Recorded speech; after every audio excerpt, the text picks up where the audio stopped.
Hi, this is Julianne Ash, the Texas Tech District 4 Director. Thank you for being a role play judge at our 2018 Career Development Conference at Klein High School on January 13th. I put together this video to just give you a little bit of insight for those that would like it as to what to expect on the day of competition. So in my email, if you click on the website resource link labeled Competitive Event Sample Videos, it brings you to this website. And as you scroll down in this website, it gives you quick overviews of the different event categories that we refer to as role play events. It starts with the Principles of Business Administration events, followed by team decision events, then individual series events. For the sake of this video, we're going to focus on the individual series events. So up top, you can see that this is a one participant student event. There is an exam, which is true for all of the role play events. The students do not know their scores prior to conference, but they are averaged with their role play score to determine which students will advance. So for their role play, at the district level, there will only be one role play per judge and student. And when they are given their business scenario or role play, they will have 10 minutes to read through it and put their solution together.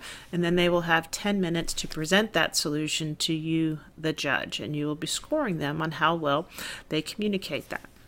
Now, if you come down, you will see that there are video links here. These are actual students that competed at the international level last year, interacting with their judges. It just gives you an example of what to expect from experienced students and experienced judges. And then off to the right, there are two links. One was last year's guidelines for the individual series events. This year's guidelines were emailed to you according to the category that you are assigned to.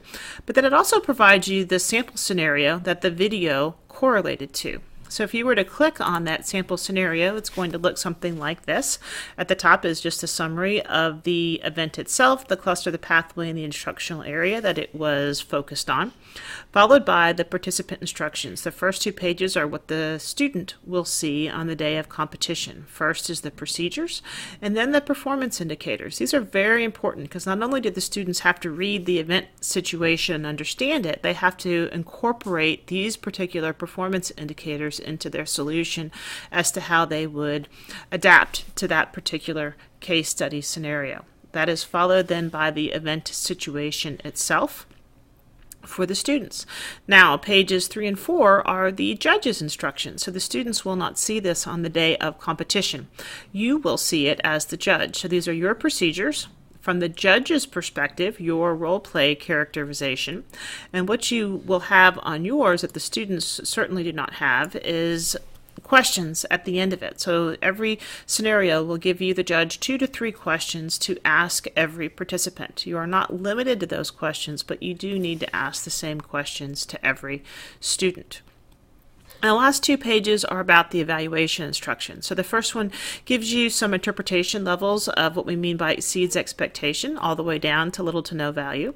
And the last page is the evaluation form itself. So the first sections will always be those performance indicators, everywhere from individual series, 0 to 16 points for each of those performance indicators. And then sections 6 and 7 are really focused on what we refer to as 21st century skills. 6 are about problem solving, judgment making, reasoning, really how well they think on their feet and how they're coming to the logical decisions that they are making on their go forward strategies. And 7 is really the professionalism aspect, the communication skills, how polished they are. So 6 and 7 give you 20 points to really differentiate between those that really exceed in those 21st century skills and which ones really still have some work to do. Now, on your email, you will have these guidelines attached. These are really just written out for each of the event categories, what we have just discussed, so I'm not going to go over it in great detail. But again, like this is individual series, all of these events fall under these same guidelines.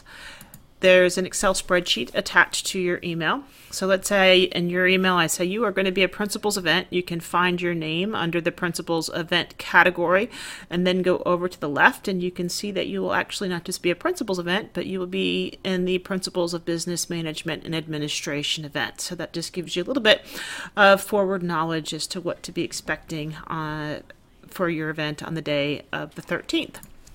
The last attachment is a PowerPoint, which will be shared with you during judges orientation that morning.